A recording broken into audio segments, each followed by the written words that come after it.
आस्थाओं का देश है और जहां आस्था होती है वहीं चमत्कार भी होते हैं।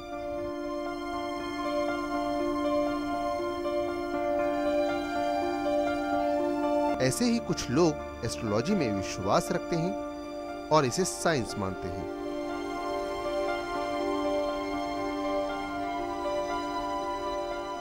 और वहीं कुछ लोग इसे ढोंग भी कहते हैं। लेकिन जो लोग एस्ट्रोलॉजी में विश्वास रखते हैं वो अपनी दिनचर्या के सारे काम एस्ट्रोलॉजी के हिसाब से करते हैं, जैसे कब खाना खाना है और कब व्यापार के लिए घर से बाहर जाना है। लेकिन जैसे किसी भी काम को करने के लिए एक गुरु की जरूरत पड़ती है, ऐसे ही एस्ट्रोलॉजी में छुपे जीवन के रहस्यों को समझने के लिए एस्ट्रोलॉजी गुरु की जरूरत पड़ती है।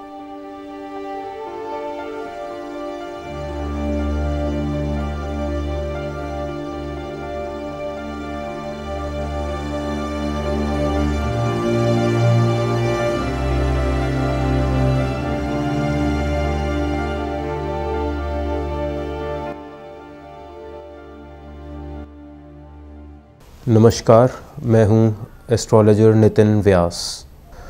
एस्ट्रोलॉजी ये ज्योतिष जो वर्ड है, ज्योतिष वर्ड निकला है ज्योत से।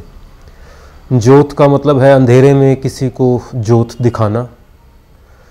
तो आप सोच सकते हैं कि किसी भी आदमी को ज्योत दिखाना उसकी जीवन की राह पर, उसको हम एस्ट्रोलॉजी कहते हैं।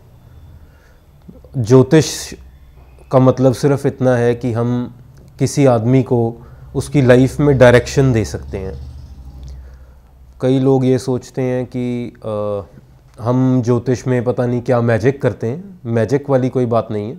इसमें सिर्फ इतना है कि हमने एक आदमी को ठीक डायरेक्शन पर डाल देना ताकि वो अपना फ्यूचर उस हिसाब से आगे चला सके। ये मैंने शुरू तो किया था कुछ 10 साल पहले, जब मेरे हाथ में एक एस्ट्रोलॉजी की छोटी सी बुक लगी। उसको पढ़ते पढ़ते मेरे दिमाग में आया कि मैं कुछ एस्ट्रोलॉजी में सीखूं। तो मैंने एस्ट्रोलॉजी का कोर्स किया, उसमें सीखा, जिसके अंदर मैंने तीनों तरह की एस्ट्रोलॉजी सीखी, नेटल, मुंडेन और होरारी एस्ट्रोलॉजी। ये तीनों मैंने सीखी। उसके बाद मैंने खुद स्टडी काफ़ी किया। आज भी स्टडी कर रहा हूँ और इसको रेगुलर स्टडी करता रहूँगा, क्योंकि हम इसको कभी भी, मुझे नहीं लगता कि हम पूरा स्टडी कर पाएंगे। एक ह्यूमन लाइफ में तो बहुत इजीली पॉसिबल नहीं है।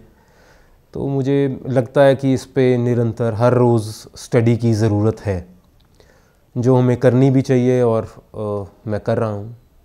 एस्ट्रोलॉजी का ह्यूमन लाइफ के साथ बहुत ही पुराना रिश्ता है।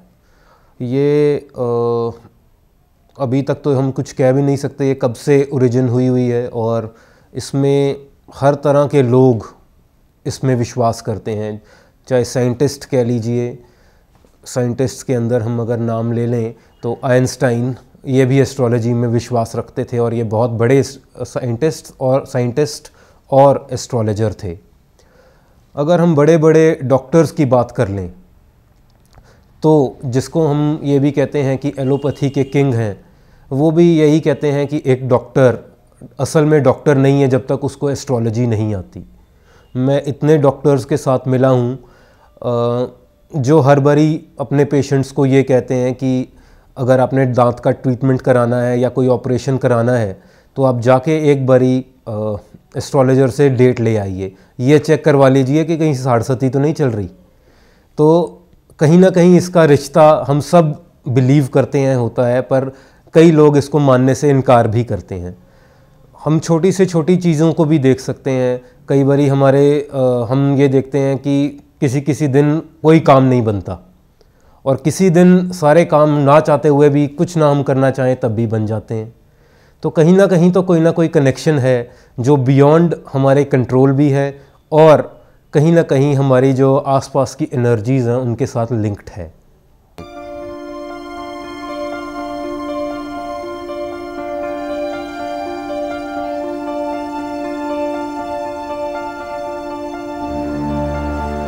डेली लाइफ में इसका यूज़ बहुत ज़्यादा है और हमें करना भी चाहिए। जैसे कि मैंने पहले भी बताया था कि ये एक डायरेक्शनल चीज़ है, ये एक ज्योत है। इसको हम अगर ज्योत की तरह लें तो आपको बहुत अच्छी डायरेक्शंस मिल सकती हैं अपनी लाइफ में। आगे चलने के लिए आपको बहुत डायरेक्शंस मिल जाएंगी, किस फील्ड में आपने काम करना है, किस फील्ड में अपने करियर बनाना है, आपकी हेल्थ ठीक रहने वाली है या नहीं रहने वाली है, ये आपको पता चल जाता है और आप उसके ऊपर वर्क कर सकते हैं। जैसे कि हम कई लोगों को बताते हैं कि आपको मोटापे से बचना है, तो वो मोटापे से बचने के लिए अगर एक्सरसाइज करें डेली रूटीन में, ये उनको डायरेक्शन मिलती है। अगर हम सही तरह से इसकी दिशा लें तो एस्ट्रोलॉजी का डेली लाइफ में बहुत ही ज़्यादा यूज़ है। एस्ट्रोलॉजी के अंदर काफ़ी सॉल्यूशंस अवेलेबल हैं, पूजा के रूप में, मंत्रों के रूप में, जेमस्टोन्स के रूप में और अबव ऑल कर्मा के रूप में। कर्म से ऊपर तो हम किसी भी बात को नहीं मानते। अगर आपका कर्म ठीक है तो आप किसी भी प्रॉब्लम में, सिचुएशन में अपने आप को आगे लेके जा सकते हैं। तो फर्स्ट सॉल्यूशन तो होता है कर्मा। इसका एग्जांपल मैं आपको दे सकता हूँ। जैसे कि सपोज़ मैंने कहीं किसी के पास जाना है, अगर मैं यहाँ से जाऊँगा ही नहीं तो एस्ट्रोलॉजी कुछ भी नहीं कर सकेगी आपके लिए, क्योंकि सबसे ऊपर माइंड आपका भगवान ने बना के दिया है। उस माइंड को यूज़ हम करना बहुत ज़रूरी है। अगर हम अपने काम से ही पीछे हट जाएंगे तो हम चाहे पूजा कर लें, चाहे जेमस्टोन्स पहन लें, तब भी काम नहीं बनने वाला। दूसरा होता है आपके कोई स्टार्स हैं जो थोड़े से अच्छे नहीं चल रहे, तो हम उनको पूजा के साथ, मंत्रों के साथ थोड़ा ठीक करना चाहते हैं। तीसरी चीज़ आ जाती है जेमस्टोन्स। अब जेमस्टोन्स के बारे में आपने वैसे तो बहुत देखा होगा, बॉलीवुड के अंदर आजकल ट्रेंड चल चुका है जेमस्टोन्स का, तो यहाँ पे भी अब फॉलो होने लग गया है। पर पहले ये लोगों के मन में धारणा थी कि जेमस्टोन्स सिर्फ इस एस्ट्रोलॉजर्स या ज्योतिषी अपने पैसे बनाने के लिए दिया करते हैं, पर ऐसी बात नहीं है। जेमस्टोन्स से बहुत असर पड़ता है। अगर आपको पता लगे कि किसी का बृहस्पति या शनि अच्छा है, पर वो बहुत अच्छा रिज़ल्ट और अच्छा दे सकता है अगर आप ये जेमस्टोन्स पहन लें, तो आपको वो जेमस्टोन अगर आप ट्राई करें, और बहुत लोगों ने किया है, आप देखेंगे कि उनका बृहस्पति या शनि उनको करियर में, हेल्थ में और रिलेशनशिप्स में इतना अच्छा ऊपर ले जाता है कि लोग उनको देखते रहते हैं।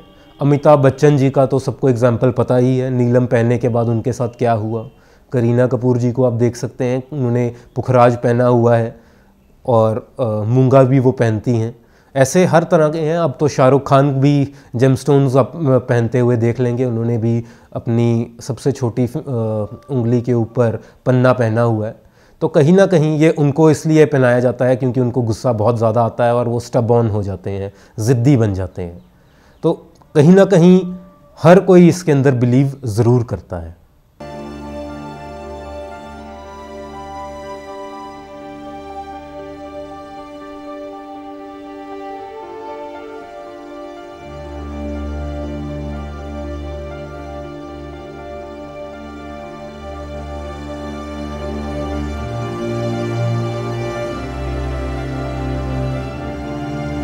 फ्यूचर में मैं एस्ट्रोलॉजी के लिए एक तो पहले तो सबसे पहले मैं इसमें बहुत ज़्यादा पढ़ाई करना चाहता हूँ, जो मैं कर रहा हूँ, रेगुलर बेस पे कर रहा हूँ। मैंने फ़ॉरेन से भी ट्रेनिंग ली है, यहाँ पे भी ली है, वेस्टर्न एस्ट्रोलॉजी को भी पढ़ा है, वैदिक एस्ट्रोलॉजी को भी पढ़ा है, और तरह की भी जो उनसे एस्ट्रोलॉजी से रिलेटेड स्टडीज़ हैं, फेस रीडिंग है, पाम रीडिंग है, ये सारी मैंने पढ़ी हैं। और मैंने ये देखा है बहुत सारे लोगों का इसके ऊपर से फेथ कम भी हुआ है। उस फेथ को मैं वापस लेके आना चाहता हूँ। मैं चाहता हूँ लोग इसके अंदर बिलीव करें, जिसके ऊपर मैं वर्क कर रहा हूँ। मैं अपना ब्लॉग भी चलाता हूँ जिसके अंदर मैं लोगों के लिए लिखता हूँ और उनको बताता हूँ कि कैसे आपको किस किस के ऊपर क्या क्या अपने एस्ट्रोलॉजर के अंदर देखना चाहिए, कैसे कैसे आपको परखना चाहिए अपने एस्ट्रोलॉजर को। और अगर कोई मेरे को लगती है ऐसी चीज़ है, जैसे मंगल दोष के बहुत सारे लोगों के मन में धारणाएं होती हैं कि मंगलिक और मंगलिक की शादी ही होनी चाहिए, तो ऐसी धारणाओं को पूरा क्रश करने के लिए और उनको बारे में बिल्कुल ठीक बताने के लिए मैंने अपना ब्लॉग भी चलाया हुआ है, जिसको मैं रेगुलर अब अपडेट भी कर रहा हूँ। और मैं चाहता हूँ ऑनलाइन मीडिया से और डिफरेंट मीडिया के थ्रू मैं इसको अच्छे से लोगों के बीच में लेके आऊँ ताकि इस पर लोगों का विश्वास कायम रहे। मैं ये चाहता हूँ कि लोग एस्ट्रोलॉजी को यूज़ करें, ब्लाइंड फेथ ना करें, और इसको डायरेक्शनल पर्पस के लिए अगर यूज़ किया जाए तो ये प्रॉबेबली एक ऐसी साइंस और आर्ट का मिक्सचर है जो इंडिया से चली हुई है और पूरे वर्ल्ड में इसने अपने लिए जगह बनाई हुई है। आप हैरान होंगे ये जानकर कि मेरे पास इंडियन से ज़्यादा अमेरिकन क्लाइंट्स हैं जो मेरे पास हर रोज़ कॉल करते हैं, मुझसे बात करते हैं, और अमेरिका में भी इंडियंस रहते हुए वो भी बहुत सारे मेरे पास आते हैं और बहुत विश्वास करते हैं एस्ट्रोलॉजी के अंदर।